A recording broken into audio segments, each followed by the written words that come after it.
Harmon Hayes served in the War of 1812 and had great respect for his commanding officer. His commanding officer, in turn, had great respect for his own commanding officer, General Andrew Jackson. The two senior officers were old friends and related by marriage. Harmon Hayes was also loosely related to the two men through marriage, and his modest spread at Little Cedar Lick, Tennessee, was just up the road from Andrew Jackson's sprawling estate called the Hermitage. So when Harmon had a boy 5 years after the War of 1812, there were two fairly obvious choices for who to name the child after. One was Andrew Jackson, of course, but Harmon chose the other. He chose the name of his immediate superior officer. Harmon's commanding officer was John Coffee, and Harmon's first son became John Coffee Hayes. John Coffee Hayes went on to hold many titles of his own, but above all, he's known as the preeminent captain of a motley crew of fierce fighters who were called on by Texans from the Red River to the Rio Grande for protection. Under his leadership, the ever-evolving group of horsemen, who were given many labels over the years, became known by one name: the Texas Rangers.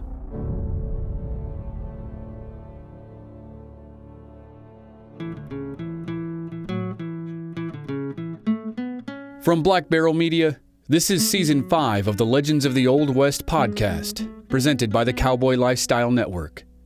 I'm your host, Chris Wimmer, and this is the first episode of a 5-part series on the Texas Rangers. Longtime listeners will remember that I did 2 episodes on the Rangers way back in Season 1. These episodes will pick up where those left off. This season, we'll hear about the men who turned the Rangers into a cohesive fighting force, and the events that led the world to know the name Texas Rangers. And if you love Old West history, here's a message from our friends in Deadwood, South Dakota.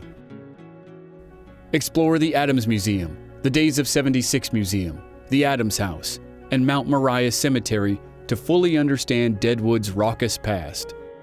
At the Adams Museum, get up close and personal with the legends and outlaws who brought Deadwood international notoriety, and see Deadwood's own one-of-a-kind Wild Bill Hickok collection. Visitors to the Days of 76 Museum become acquainted with an astonishing collection of wagons and carriages, including the infamous Deadwood stage, along with an extensive collection of historic firearms and American Indian artifacts. The Adams House, built in 1892, is an elegant Victorian-era home with original contents that chronicles Deadwood's transition from a lawless mining camp to a prosperous and technologically rich metropolitan city. And finally, Deadwood's Boot Hill, Mount Moriah Cemetery, provides a tranquil location to pay homage and respect to such notables as Wild Bill Hickok, Calamity Jane, and Seth Bullock. Let your journey through the Wild West begin in historic Deadwood, South Dakota. And now, here's episode 1 of the Texas Rangers. A Captain Rises.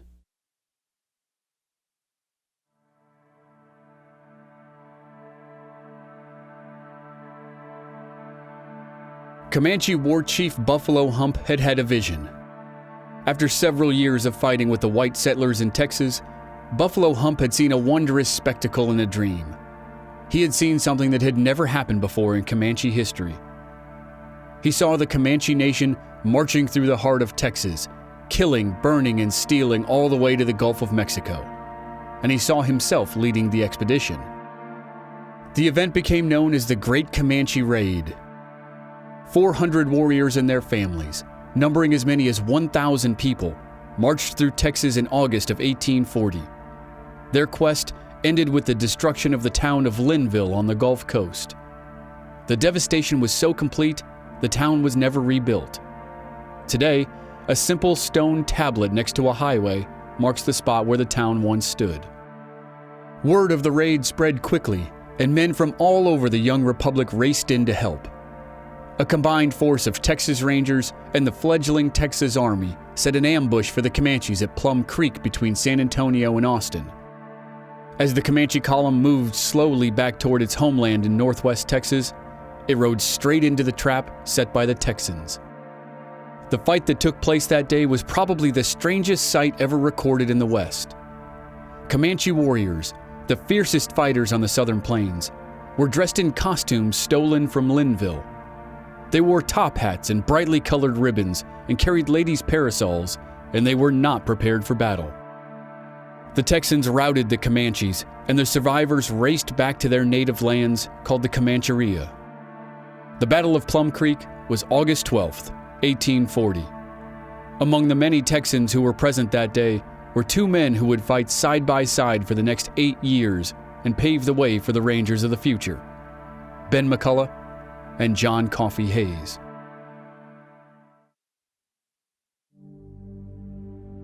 Jack Hayes, as he was called, was something of a paradox. He was a small man, about 5 feet 8 inches tall, and slim, with wavy brown hair. In society, he was polite, courteous, soft-spoken, and modest. But on the battlefield, he was an absolute demon. He thundered forward to meet the enemy and shouted commands in a clear, authoritative voice. When Jack Hayes was present, there was no doubt who was in charge. He left his home in Tennessee at 15 and worked as a surveyor in Mississippi. He brought his survey skills to Texas sometime in 1838 and set up shop in San Antonio. Texas had won its independence from Mexico at the Battle of San Jacinto 2 years earlier, and now General Sam Houston was finishing his term as the first president of the new republic. That new republic needed good surveyors to scout land grants, and Hayes quickly found himself in high demand. On his survey expeditions, he frequently came in contact with native warriors, and he quickly honed his fighting skills.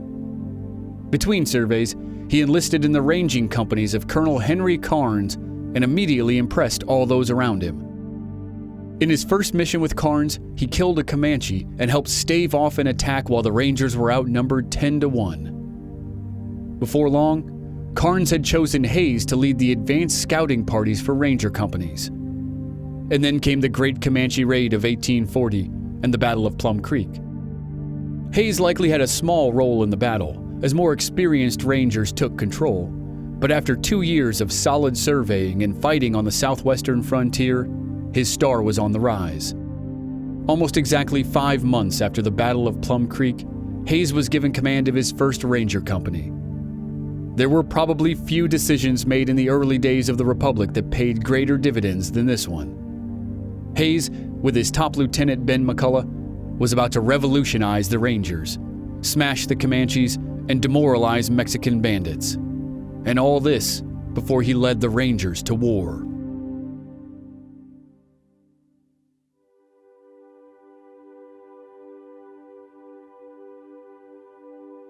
Texas was a republic for almost 10 years.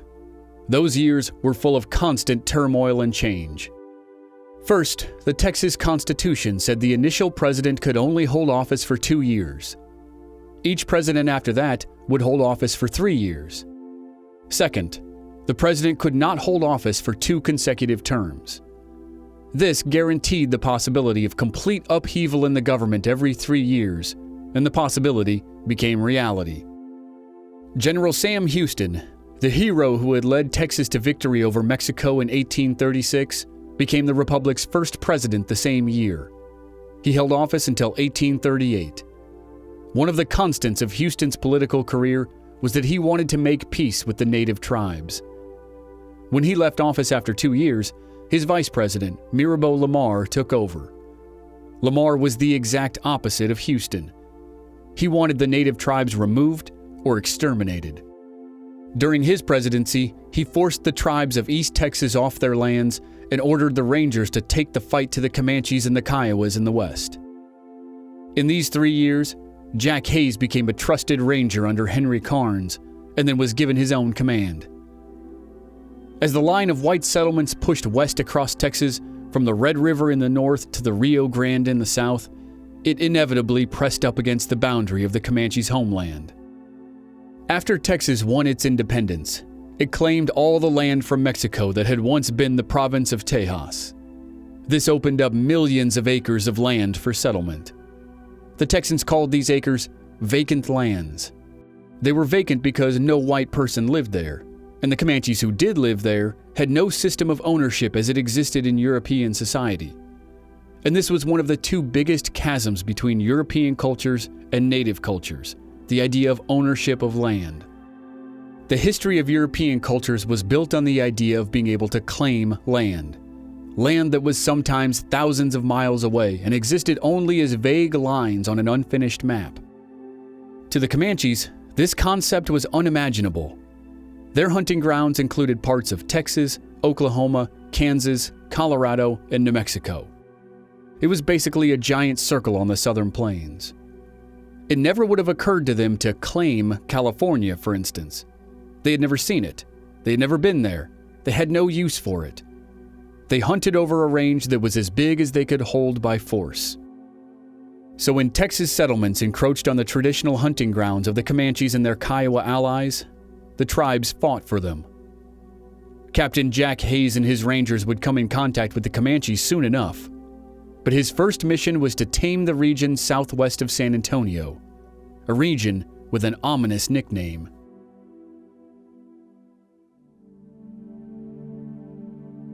After the Texas Revolution, trade routes and smuggling lanes sprang up between Mexico and San Antonio.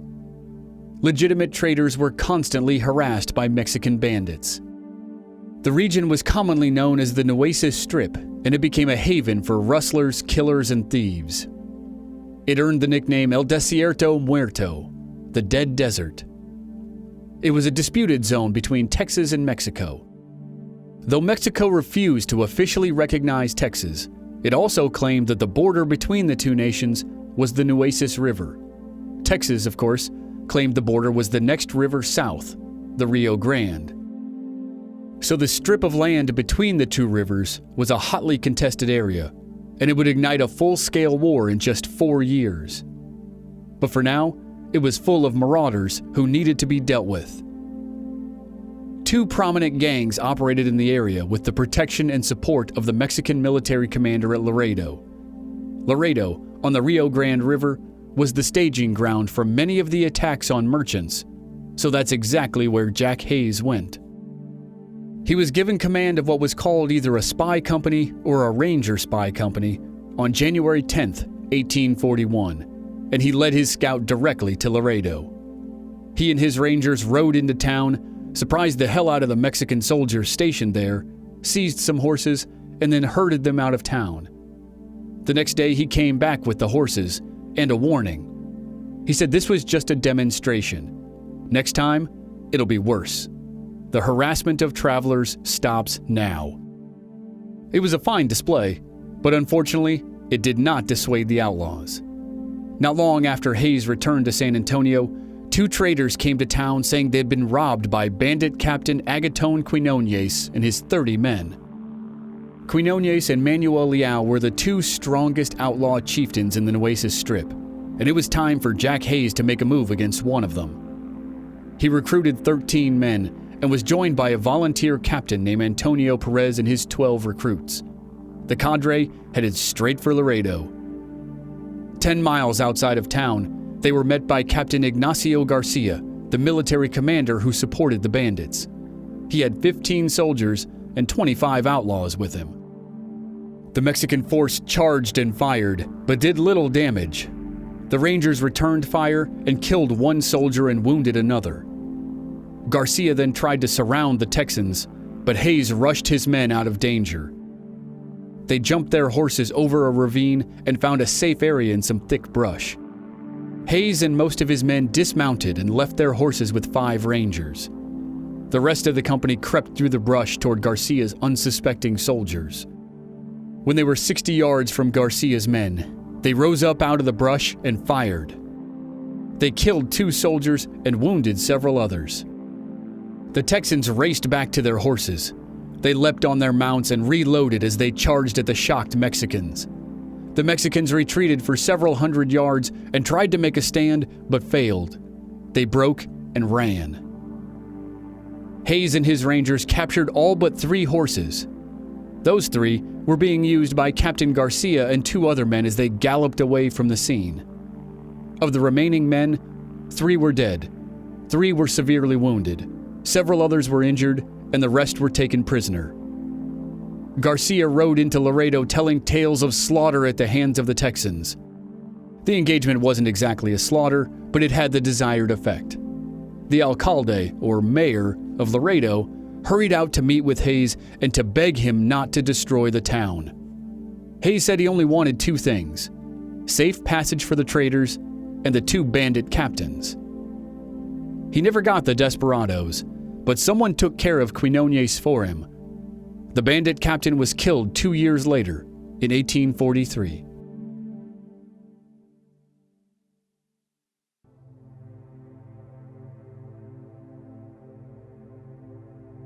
Jack Hayes was known to his men as Captain Jack, but in the summer of 1841, he earned the name by which he was known to his Apache scouts: Brave Too Much. He had done good work against the bandits in the Nueces Strip, and now President Lamar sent him against the Comanches. In June, a raiding party had struck a settlement and made off with some cattle. Hayes raised a force of 13 men and took off after them. He was later joined by more volunteers to bring his total to 24, but after he discovered the Comanche camp in present-day Frio Canyon, he realized he was still badly outnumbered.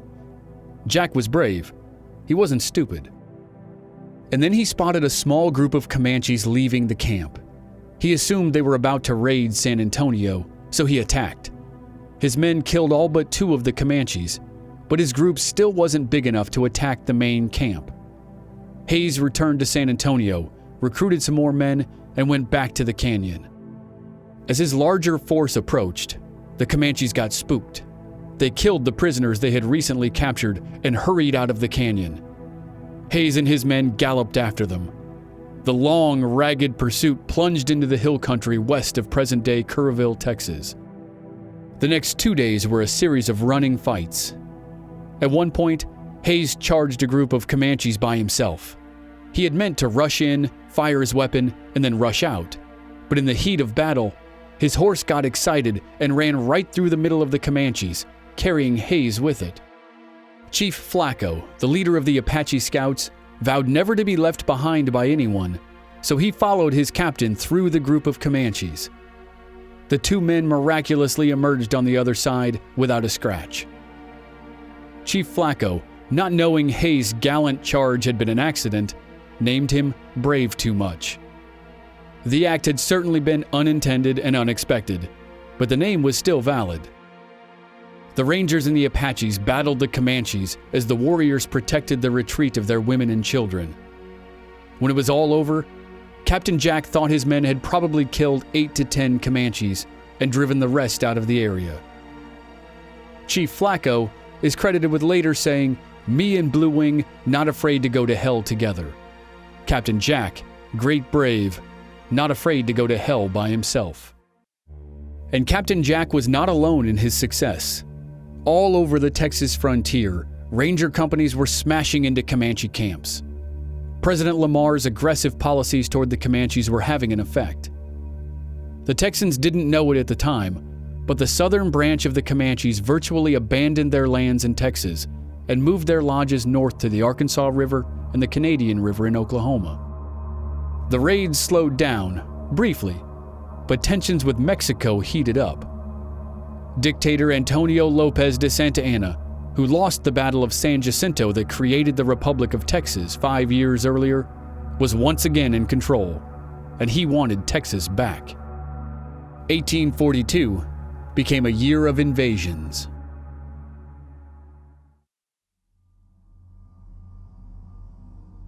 Sam Houston was elected president of Texas for the second time at the end of 1841, and he immediately faced 2 challenges: crippling debt and his old nemesis Santa Anna.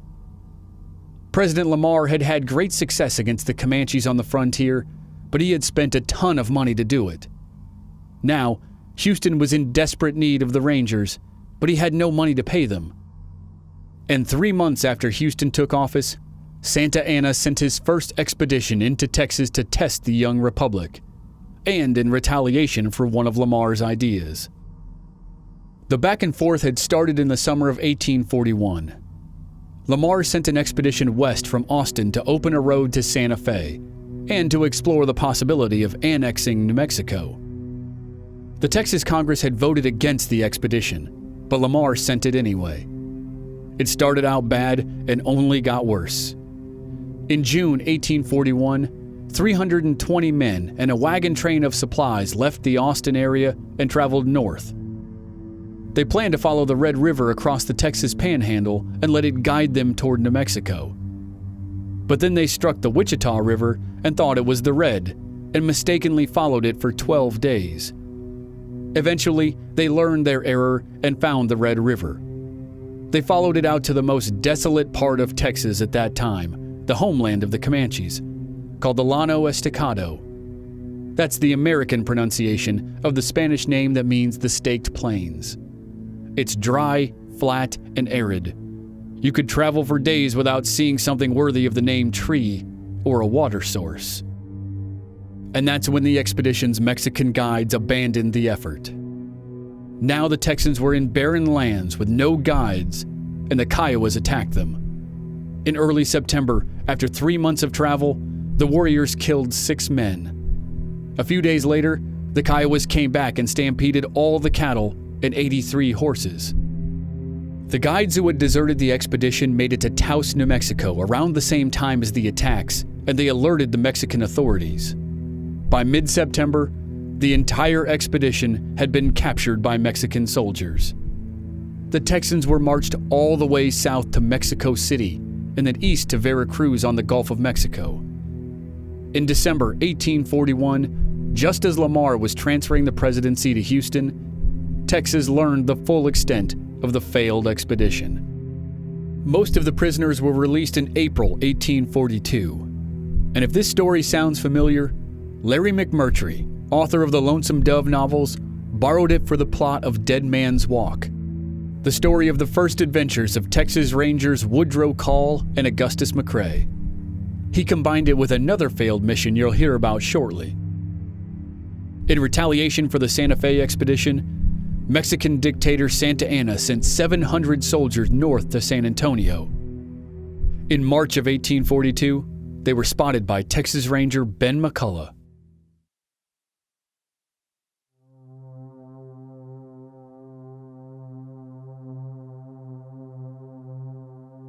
Ben McCulloch and another ranger hid in the brush of southwest Texas and watched as 700 Mexican troops marched toward San Antonio. The Rangers were helpless to stop the soldiers or warn the town. Captain Jack Hayes was out in the field with 100 Rangers, but McCulloch had no way to contact him or locate him. One day before the 6th anniversary of the fall of the Alamo, the Mexican army marched into San Antonio and captured the town with no resistance. Shortly thereafter, Jack Hayes returned with his Rangers and discovered the occupation. But with only 100 men, he was badly outnumbered. He stationed his men south of the city and waited for the reinforcements he was certain would arrive once word spread of the incursion. But then the Mexican army abandoned San Antonio as quickly as it had arrived. The soldiers had plundered the town, but apparently this was not the first step of an all-out invasion. It was retaliation for the Santa Fe expedition, and possibly a test by Santa Anna to see how easy it might be to avenge his loss to the hated Texans. The Mexican troops marched toward the Rio Grande, and Hayes' Ranger shadowed them the whole way, but he knew it would be crazy to attack such a large force with his small number. Afterward, Texas howled. The old rivalry had been renewed. Mexico had sent soldiers onto the sovereign soil of the Republic. The Texas Congress called for war, and Sam Houston said, "Hey, not so fast. We're broke. We have no money for a standing army. We are not going to war." Houston promoted Jack Hayes to major and put him in command of the entire southwest portion of Texas. By early September 1842, rumors were swirling of another expedition by Mexican forces. Hayes learned that the rumors were true, and he led his men out to scout the main road from Mexico to San Antonio. And in a very rare slip-up, he was outsmarted by an opponent. 1,500 men under a French soldier of fortune named Adrian Wall crossed the Rio Grande at Laredo and marched toward San Antonio, and now Wall outmaneuvered Hayes. While Hayes watched the road, Wall led his troops through the hills outside of town and slipped behind Hayes while the whole area was covered in a dense fog. Instead of marching straight in from the southwest, Wool came around from the north and easily captured San Antonio. Hayes returned to town the next day to find he'd been beaten, but he wasn't out of the fight. He sent riders in every direction to sound the alarm that San Antonio had fallen. Veteran Ranger Captain Matthew Caldwell brought a company of volunteers from Seguin. Henry McCulloch, younger brother of Ben, added more volunteers to the unit. Over the next 4 days, the Rangers' numbers swelled to 225, but that still wasn't a quarter of the size of the Mexican force. The Texans didn't care. They were determined to do battle with the Mexican army this time. Caldwell was elected commander of the Texans by a vote from the troops, and he arranged his men along Salado Creek southwest of San Antonio. He knew he couldn't fight the Mexican army in a traditional battle on open ground, so he chose a spot where his men could fight from cover. Jack Hayes led a decoy squad toward town to entice General Wall to come out and fight, and the general did. Hayes and his men raced back toward their chosen battleground at Salado Creek, and the Mexican troops began to stream in behind him. All morning, as Wall assembled his troops for an assault on the Texans, the Rangers harassed his flanks. By the afternoon, Wall was ready for an attack. The Mexicans had 2 cannons, and now they roared to life. They blasted canister and grape shot at the Texans, but the Rangers were barricaded behind ravines in the creek bed, and the cannon shot smashed into the trees over their heads, doing little damage. The center of the Mexican line fired at the Texans. The right and left flanks charged forward. As the soldiers rushed toward the Texans' entrenched lines, the Rangers rose up and fired straight into them.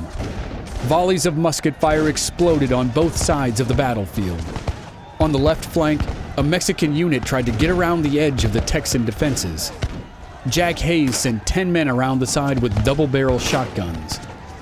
They let the Mexicans get within 30 feet, and then they opened up with all 20 barrels. The explosion of lead tore through the Mexican unit, cutting down every man. On the right flank, General Wall stubbornly continued to send men forward instead of trying to use his cavalry to circle around behind the Texans' lines. A Mexican unit charged the ravine on the right and was met by a company led by Ewan Cameron. The engagement turned into a vicious hand-to-hand battle. Muskets, pistols, and shotguns were fired at close range, and then knives, sabers, and bayonets clashed and sliced into the men. The Rangers killed 14 men of the Mexican unit. In the main engagement near the creek, the Rangers held their own against superior numbers. But northwest of the creek, they suffered a devastating tragedy. Captain Nicholas Dawson was leading his 53 men from LaGrange, Texas toward the battlefield when they ran straight into 2 companies of Mexican cavalry who had a cannon. The Mexicans pinned the Texans down in a mesquite thicket and shelled them with cannon fire and volleys from their rifles. 36 Rangers died in the thicket as the sun went down on the battle. As darkness crept in, General Wall pulled back his troops. The battle had essentially been a draw, but it convinced Wall that Texas would not be easy to retake. The Mexican army trudged back across the Rio Grande, and the second incursion was over. But unlike the first, President Sam Houston could not let this one go unanswered. Less than 10 days later, he authorized a retaliatory strike. It would bring 4 legendary Texas Rangers together for the first time, and it was an unmitigated disaster.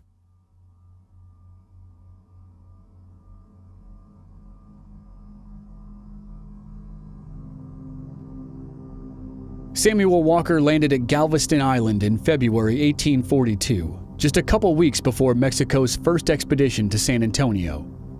He was born in Maryland in 1817, the same year as Jack Hayes. His father fought in the Revolutionary War, and he craved all the romantic notions of chivalry and adventure. He fought in the Second Seminole War in Florida at the same time Texas was fighting its revolution. By the early 1840s, he looked for adventure elsewhere and turned his sights to the hotbed of Texas. He joined up with the Rangers, but arrived at Salado Creek in time to bury the fallen men of Nicholas Dawson's company, and not much else. But he was in the right place at the right time for the next adventure, as President Sam Houston needed to appease his citizens.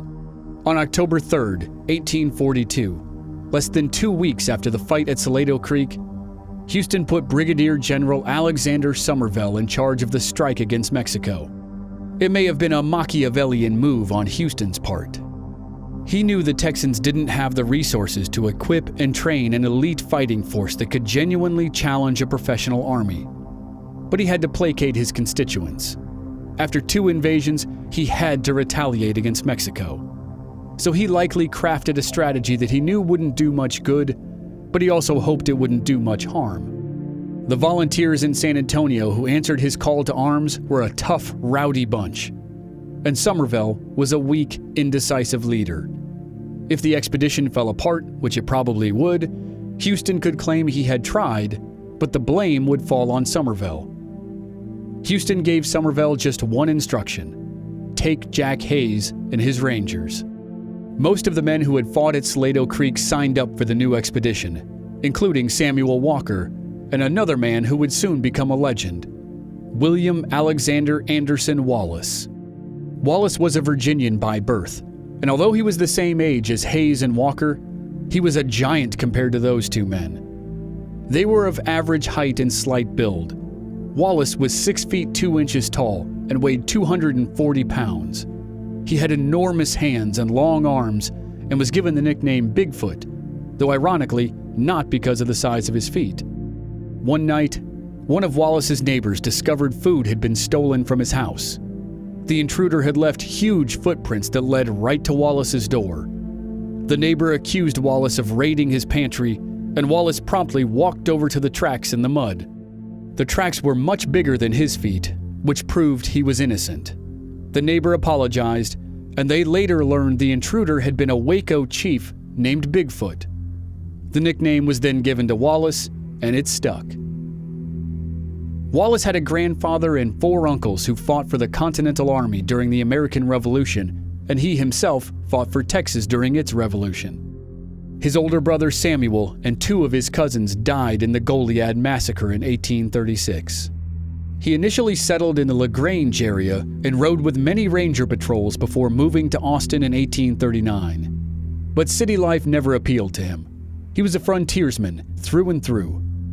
So when it came time to march to Mexico, he was ready for another fight.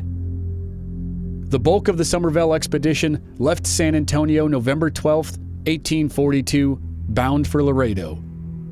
Hays and his ranger company included our familiar names: Ben and Henry McCulloch, Samuel Walker, and Bigfoot Wallace.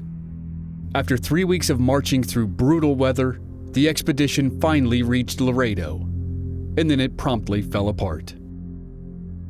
Many men elected to return home, and a week later came the big split. The column had wandered downriver from Laredo until it found some boats. The men then floated 60 miles downriver from Laredo to the town of Guerrero. By that point, the expedition had been traveling for a month, and most of the men were miserable. Somervell officially disbanded the expedition and ordered the men to return home. But only 189 of the roughly 500 who were still there obeyed the order. The others, displaying the true Texas independent spirit, elected to continue. Somervell and Hays decided to turn back, but surprisingly, many of Hays' Rangers decided to stay, at least for a little while. The new expedition selected William Fisher as its commander. Ben McCulloch, Henry McCulloch, Samuel Walker, Bigfoot Wallace, and their good friend Robert Addison Gillespie all stayed with the company. Ben McCulloch and a small unit scouted the town of Mier several miles south. McCulloch was alarmed to discover 1,500 Mexican troops were marching on Mier. After the expedition's appearance at Laredo, the secret was clearly out. McCulloch immediately recommended that the expedition head for the interior of Texas. Fisher refused. He and many others wanted to stay and fight. The McCulloch brothers and Robert Gillespie did not. On Christmas Eve, 1842, they left the expedition and returned home. It would prove to be one of the smartest decisions of their lives. Samuel Walker, who loved adventure, and Bigfoot Wallace, who wanted revenge for his brother's death at Goliad, stayed behind. On Christmas Day, 261 Texans attacked 3,000 Mexican soldiers at Mier. For being outnumbered more than 10 to 1, the Texans gave the Mexicans an incredible fight. For a day and a half, the battle raged through the streets of Mier. Wallace and Captain Ewan Cameron fought until it was impossible to fight any longer. They were some of the last to give up, and only did so when they were outnumbered 2,500 to 40. After 2 days of fighting, the surviving Texans surrendered. And now, the real pain began.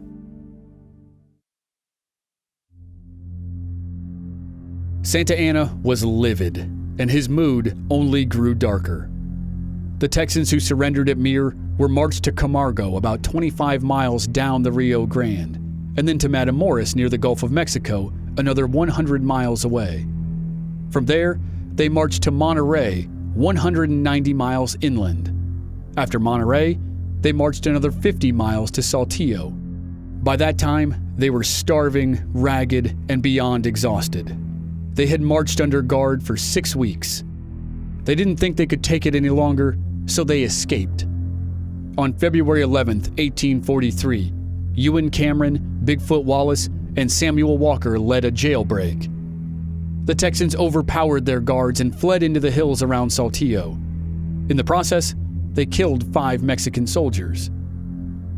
Wallace and a few others remained free for 8 days before they surrendered again. They had been eating snakes and grasshoppers and anything else they could find, and they had been dying of thirst. When a Mexican patrol found them, they gave up. Only 5 men made it all the way back to Texas. 7 died of starvation. 3 were never seen again. The rest faced the wrath of Santa Anna. He ordered all the survivors executed. But he was convinced to amend the order so that only every 10th man would be killed. Then came the famous drawing of the beans, again immortalized in Larry McMurtry's novel Dead Man's Walk. A jar was filled with white beans and 17 black beans. Each Texan had to reach inside and pull out a bean. If he grabbed a white bean, he lived. If he pulled a black bean, he died. Bigfoot Wallace and Samuel Walker both drew white beans and lived. Wallace later claimed he had seen the black beans poured in after the white beans, so he assumed they were lying close to the top. When it was his turn, he dug deep in the jar for his bean and pulled out a white one. Ranger Captain Ewan Cameron was not allowed to participate. As the leader of the jailbreak, Santa Anna ordered him to be executed without fail. The remaining 159 Texans were marched to Mexico City, where they were subjected to a year of back-breaking labor as prisoners. They lived on the edge of starvation, and those who survived the work, the conditions, and the epidemics of sickness were finally released in the spring and summer of 1844. They did not include Samuel Walker. Walker and 2 companions actually made a successful prison break in July 1843. They somehow worked their way to Tampico on the Gulf Coast and then took a ship to New Orleans. In January 1844, while Bigfoot Wallace still suffered in Mexico City, Samuel Walker traveled from New Orleans to San Antonio, and he carried with him a burning hatred for Mexico. Wallace was released in August 1844, and after a long, punishing journey, he arrived at Galveston Island in October. He was finally back in Texas, nearly 2 years after the expedition began. And at this point, you might think Mexico was the last place Wallace and Walker would want to go after they narrowly survived the Mier Expedition. But you'd be wrong. 1 year after Wallace was released from prison in Mexico City, General Zachary Taylor landed at Corpus Christi, Texas, with 3,500 American soldiers. They were bound for Mexico and war.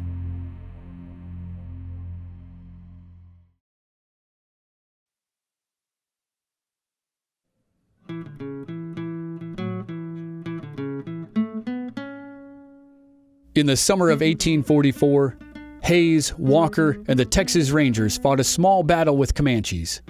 But that little engagement would end up impacting the entire history of the American West. A year later, Texas joined the American Union, and America went to war with Mexico. The Rangers were at the forefront of nearly every major battle, and by the time they were done in Mexico, it was said that Mexicans didn't know who they feared more, the devil or the Texas Rangers. The beginning of the Mexican-American War is next time on the Legends of the Old West podcast. This show is presented by the Cowboy Lifestyle Network, a one-stop shop for rodeo news and all things Western. Follow them on social media and visit their websites, cowboylifestylenetwork.com and gocountryevents.com for all the action. This season was edited and mixed by Michael Martin at Sneaky Big Studios in Phoenix, Arizona. The theme song, Yellow Rose of Texas, was arranged and recorded by the Mighty Orc in Houston, Texas. Much of the music for this show was produced by Rob Valier in Phoenix. And a very special thank you to Matt Lowry in Ireland for producing color images of these famous Texas Rangers for the first time. Matt is a world-renowned photographer whose project My Colorful Past breathes new life into old photos. Check out his Facebook page for more of his work. And, as always, thank you for listening. If you enjoyed the show, please give it a rating and a review on iTunes or wherever you're listening. You can check out our website, blackbarrelmedia.com, for more details, and follow us on social media for news of the show. Our Facebook page is Legends of the Old West Podcast, and our handles on Twitter and Instagram are @Old West Podcast. Thanks again. We'll see you next week.